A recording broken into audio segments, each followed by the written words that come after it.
Hi everybody, and welcome to another part of going through my favorites list on fanfiction.net.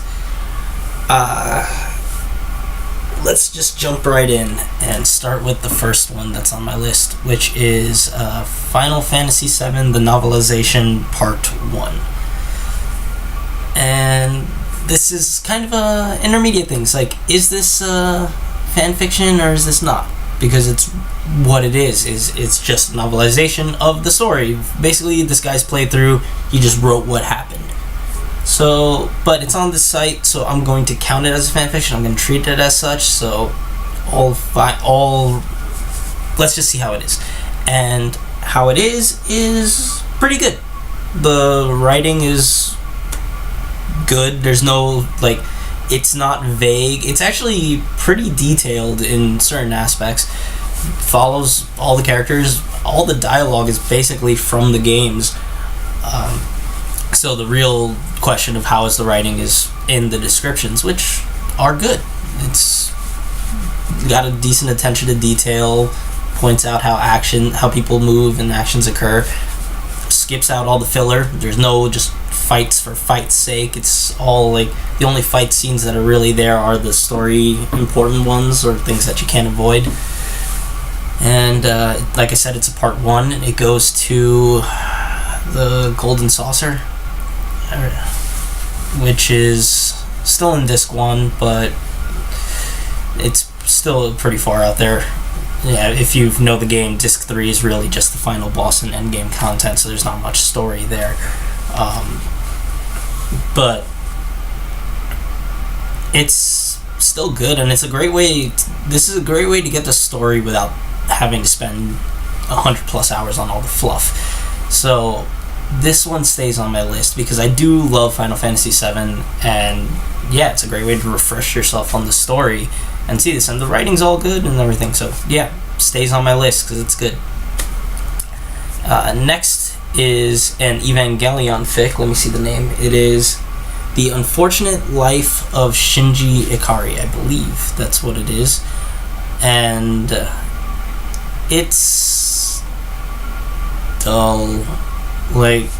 So the plot of this story is basically, Shinji's there and shit, for some reason all the girls want him. Let me preface this. Not all the stories on this list are complete. I mean, we've come across a couple of them already with Flying Without a Broom, but I may not always say anything about that. I'll I won't mention whether they're complete or not, but I guess I'll try to do that moving forward, and I'll say whether it's complete in a finished sense or it's complete in the sense that the person got rid of it.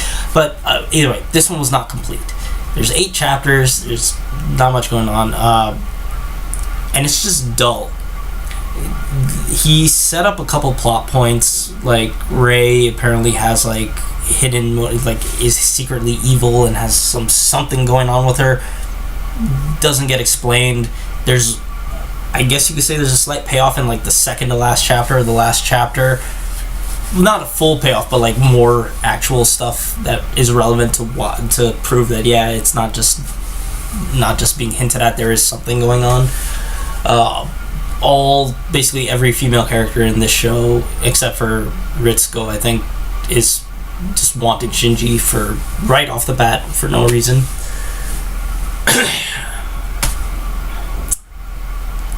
It doesn't really change. The first 3 chapters are.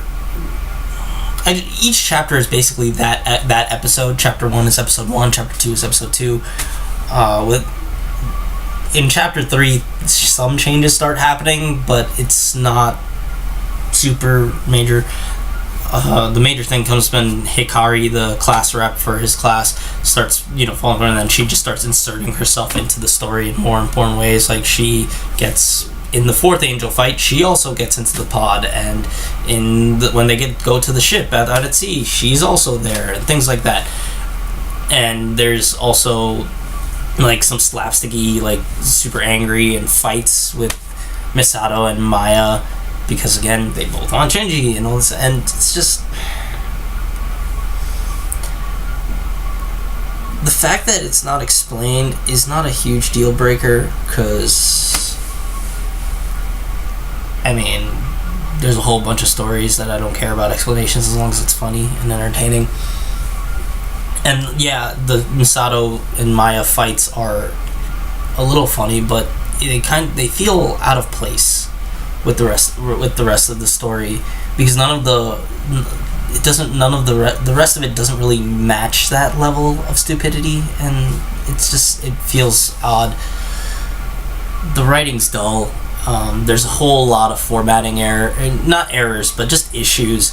There's no clear way to see when scenes change or when now we're in a different place. The way he writes, dialogue gets mushed in between text, and that's not easy to read because you can't see where somebody starts talking, and sometimes people start talking in the middle of the same paragraph and it's different people, and that's not how you're supposed to write, formatting wise. There's a lot of issues that I have overlooked.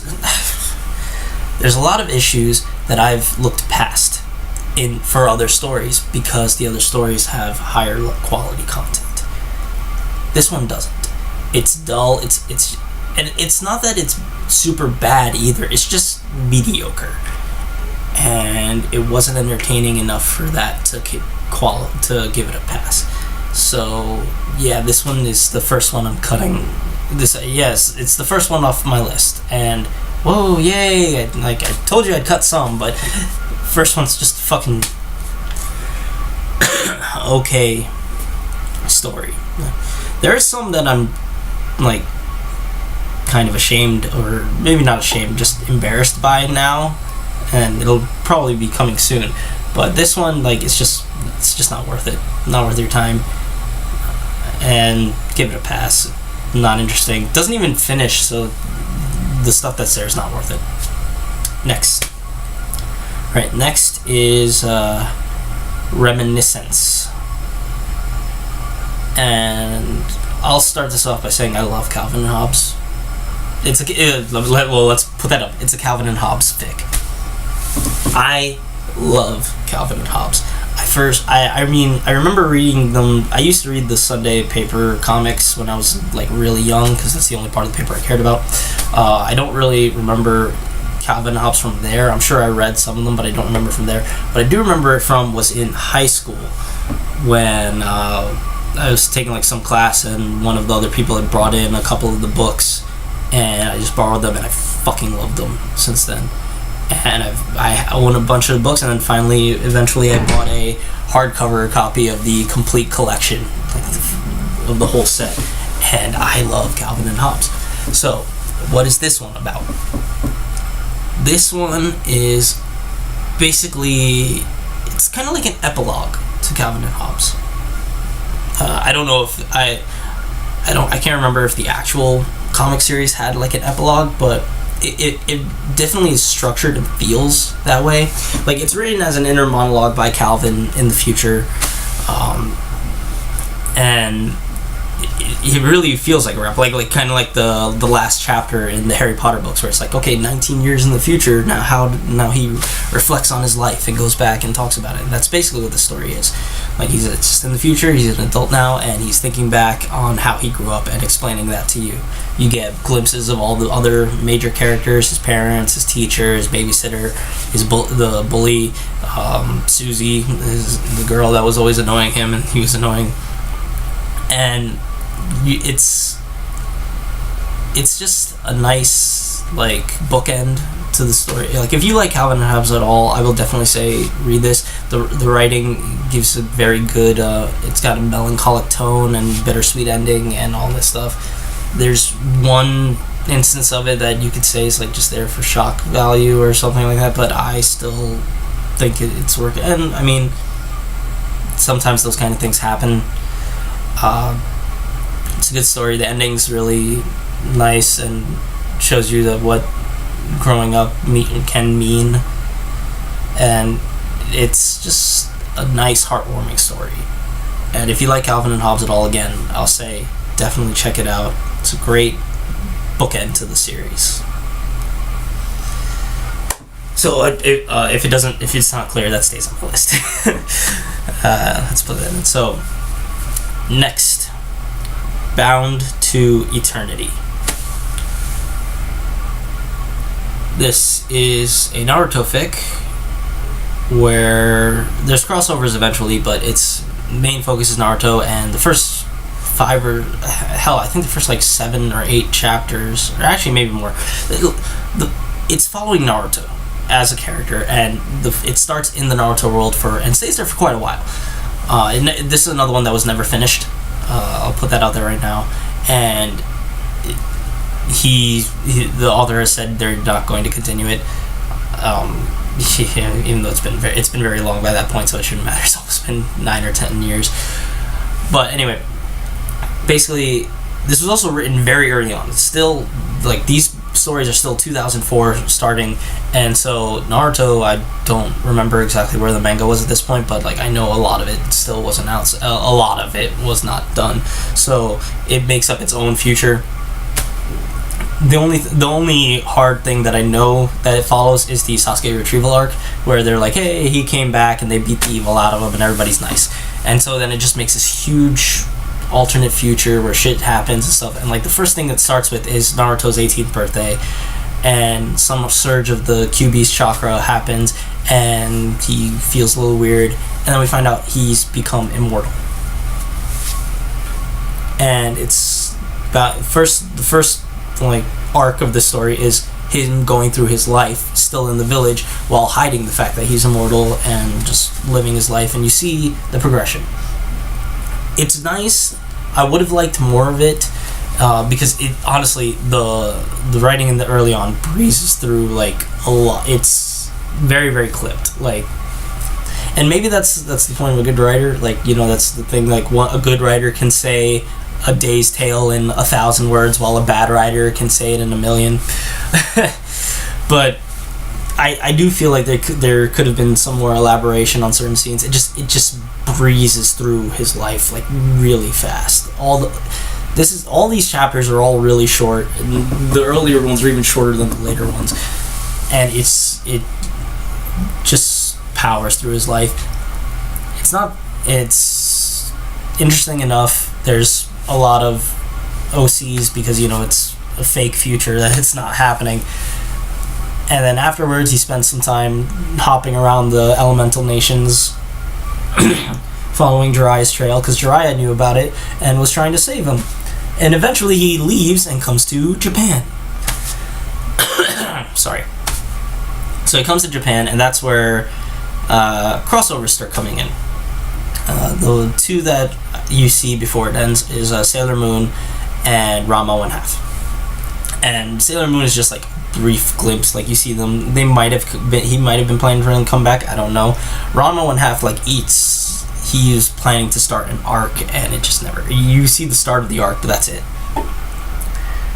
But the story is. I don't want to. You know what? It's light on the emotional feeling. You don't see a lot of like the emotional drama and all this stuff. There's moments, and it's interspersed here and there, but it's honestly like it's a very surface level kind of story. But I still enjoy it a lot. Like, the reasoning to go behind it, the intricacies that he does to hide it, and the stories that he sees. Like, because at this point, you know, like, he interacts with great-grandchildren of his friends because he's immortal and he's stuck there. It's definitely one I wish continued. Like, I'm super sad that it ended, and I would have loved to see more of it, especially see more interactions with the other cast members. Like, the Sailor Moon ones are interesting because, like, he's got the demon inside him, and that colors his aura, and so anytime they check up on him, they think he's a demon, and they start attacking and stuff like that. This is one story that I remember forgetting the name of it at one point, and I spent 3 days going back through my C2, which is like the list of all the fanfics I've read, and trying to search for this one thing and finding it eventually and being really happy. And I'm still happy that I found it. This is like, is it as good as I remember it being, and was it worth that? Was it worth the investment of that much time? Probably not. But is it still good enough to stay on my list? Yes. There's a lot worse that I've reading now, and do I mind? And like I said, I didn't mind going back and reading this and doing. Maybe it's not the super amazing story that I remember it being, but it's still a good read. It's, even though it never finished, what it is good. It's kind of stupid word. It's worth checking out, and it's staying on my list. Oh, okay. Sorry. And the final one for this video, I was gonna say this week. That's not how it's been happening, and it's not gonna be how it happens next time either. I'll tell you that right now. The last one on this video is called "Past Lives" by Rorschach's Blot. So I'm not familiar with fanfic writer community, or like the discussion community, really. Mainly what I just do is read fanfics that I like, and I don't go into reviews or stuff unless I really like it. But I do know that certain writers and certain stories in particular have reputations. I don't know what they are, I just know that they exist. This is a writer that I've seen mentioned in places as like having a reputation, and one of his stories has been mentioned being like, oh, it was great in the beginning, and then it sucks or dies, and that one's on my list. I know that much, but I don't know anything. I don't know how this guy's reputation is, but I will say there's a shit ton of his stories on my list because I love this guy. I loved his stories and stuff, and let's see if they hold up. Well, we'll see. Some of them might not. Honestly, I think most of them will, but that's more because of my tastes and not maybe good writing. Because this story is this story. Past Lives is not like the Iliad or something. It's not an example of great eloquent writing. This is stupid funny humor in the stupidest sense. Like, you get, okay, what's the summary of the story? Hermione finds a spell to help Harry. You get about 5 sentences explaining the backstory, and then you get on the fucking batshit crazy train, and you do not stop. Like, this story, the spell is a spell to make you like relive your past life. Like, you'll be transformed, you'll be taken over by your past self for a bit, and then all your knowledge and memories stay there, and it starts spreading throughout all of Hogwarts and everybody, and the results are fucking crazy, stupid, and funny. I love this thing. I literally just reread this about 5 minutes before making this video, and I could not stop laughing throughout the entirety of it. It's super short. It's like 17,000 words. I read in like 20-25 minutes. It is maybe half an hour. It's so much. It doesn't stop. This thing is like stupidity after stupidity after stupidity, and I love that kind of shit, especially reading it. Like, this is so much fun.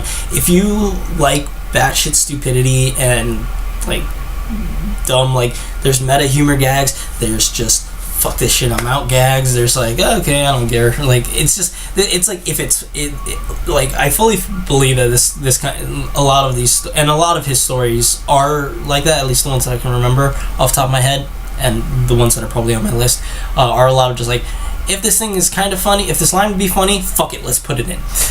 And that's what this story is, and I love it. It's staying on my list, definitely. So, wow. I check it out if you like really stupid humor. So there you have it. 5 stories that I've gone through. They're all, the links are in the description below if you want to check them out. We got our first knockoff, so there we go. And there'll probably be more. Definitely will be more in the next video. I can already see that happening. So there we go. The next story is a long one, so again, probably gonna be a week, a while until I post the next video. But yeah, I am going through these. Like, it may be sporadic, it may take time, and considering there's over 1,200 on my list, even if I did one a day, that's still 4 years of content. I am going to do this, so I hope you guys follow my journey. And if some of these sound interesting, like in any way, I mean, this one I didn't really get into the actual content that much. I just get into how I feel. If you watch this, tell me if you like that more, or you like me saying base summaries and spoiling a bit of it, or going into it deeper. I mean, I did a little of that, but okay, whatever. Just, if you check them out, if any of these sound interesting, they're good. Most of them are, and there's a very large variety that'll appeal to somebody. But there we go. 5 more down. A lot more to go. Catch you next time.